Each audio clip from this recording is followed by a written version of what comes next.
This is the day the Lord has made. Let us rejoice and be glad in it. Today's reflections are from John 15, 9 through 17. In this gospel, Christ shares with us the image of friendship. We are called to serve others as Jesus came to serve. A mutual love of Christian community commanded by Christ and enabled by the Spirit. In my younger years, my dad had a retired man as a farm helper. Our family affectionately called him Big Ted. I thought he hung the moon as he allowed me to tag along with him everywhere. When I was in grade school, I would hold his large hand, skipping beside him to keep up. And he was always so patient in answering my never-ending absurd questions. Think about him every year around mushroom hunting time. He was the one that taught me that talking too much while hunting mushrooms would cause the mushrooms to go into hiding instead of popping out so that we could find them. Apparently, I was gullible too. But we had a special relationship, and one day I was sitting on the fence out by the cattle while he was watching them, and I said something that made him laugh. He bent down and gently kissed my cheek and told me, "I love you as if you were my own." His wife Marie and him had no children of their own.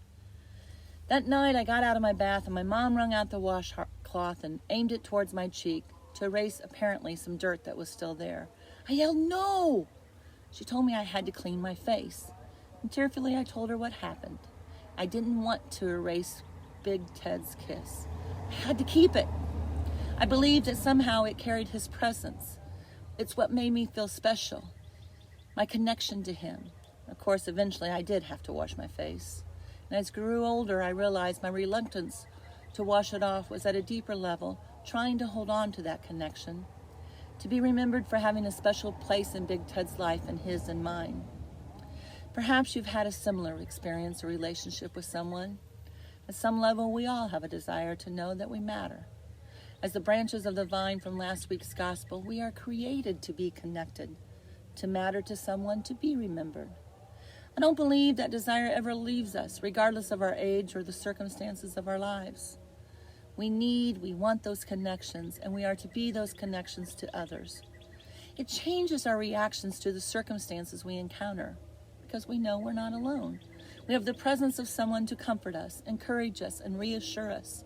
And it's not always a grand gesture. It could be for a middle schooler, a kiss on the cheek of a man who tells you he loves you as if you were his own. Or it could be what changed everything for all of us. The man who loved us so much that he died on the cross, rose again in 3 days and tells us, "I am with you always." The laying down of their own life kind of friend.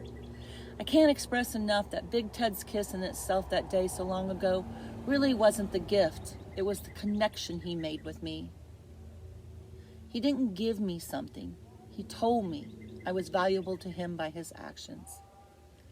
This is at the heart of today's gospel. Jesus does not give us something. He says we are something, valuable, chosen. We are the gift. We are the connection. We are his true friends. He is willing to die for us, and we are to be willing to die for each other. This is the mutual love of Christian community he was talking about. To keep his commandment to love one another, to impart that same connection, that same love, that same sense of value to others.